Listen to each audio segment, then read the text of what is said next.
पनघट से पानी भरना आज कौन चाहता है, मनभट के जाके मरना आज सबसे पहले कौन चाहता है हर कोई 56 भोग अपने भोजन में, लेकिन खेत पे जाके किसान की तरह खेती करना आज कौन चाहता है। नमस्कार खेडूत मित्रों, हूँ छुं परमार विजय, सीनियर एग्रीकल्चर ऑफिसर, ग्राम निर्माण समाज जेसर। खेडूत मित्रों, आ सूत्रों पर आज આપણે વાત કરીએ ને તો અત્યારે લેબર ખેતીની અંદર મેન કોઈ પ્રોબ્લેમ હોય તો એ લેબર મળવું, એટલે કે જે દાળિયા કહીએ, દાળિયા મળે છે તો ટાઈમ ટુ ટાઈમ મળતા નથી, મળે છે તો એ દાળી વધારે લેતા હોય છે ને જેટલા જોતા હોય એટલા વ્યક્તિ અત્યારે હાજર કરવા પણ મુશ્કેલી છે। ખેતીની અંદર લગભગ દરેક ઓપરેશન કરવામાં આપણે ખેડૂતો માટે એક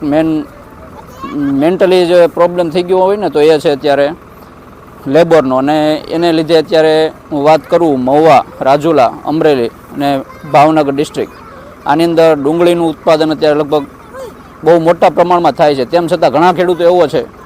કે જે ડુંગળી કરી શકે છે પણ આ લેબરના પ્રોબ્લેમને લીધે ડુંગળી કરવાનું માંડી વાળ્યું છે, કારણ કે ડુંગળી એક એવો પાક છે કે જેની અંદર આપણે દાળિયા છે એ વધારે પ્રમાણમાં જરૂરિયાત રહેતી હોય છે।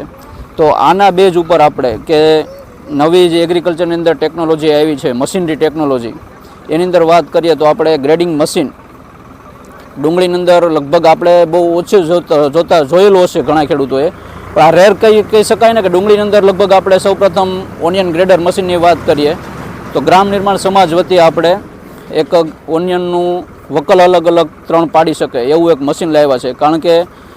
લેબર દ્વારા કરવામાં છે ને ઘણા ઇસ્યુ આવતા હોય છે, ટાઈમ લાગતો હોય છે, કે જેવી ક્વોલિટીના બેગમાં જે બોલ જોઈએ બલ્બ એવા હોતા નથી કે જેને લીધે આપણે ખેડૂતને ભાવ છે ઓછો મળતો હોય છે। તો આના માટે આપણે કોસ્ટ કઈ રીતથી ઓછી કરી શકીએ અને સારી એવી ક્વોલિટીના આપણે ડુંગળી કઈ રીતથી માર્કેટમાં લઈને જઈએ કે જેથી સારો એવો ભાવ મળે,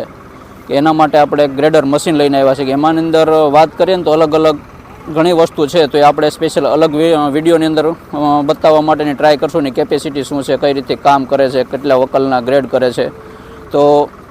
ઘણા ખેડૂત મિત્રોને ખ્યાલ હશે પણ નહીં હોય તો પણ હું કહી દઉં કે ગ્રામ નિર્માણ સમાજ વતી આપણે એક ઓનિયન ગ્રેડર મશીન લઈને આવ્યા છીએ, તો એનો રેટ શું છે એ આપણે આગલા વિડીયોમાં બતાવીશું।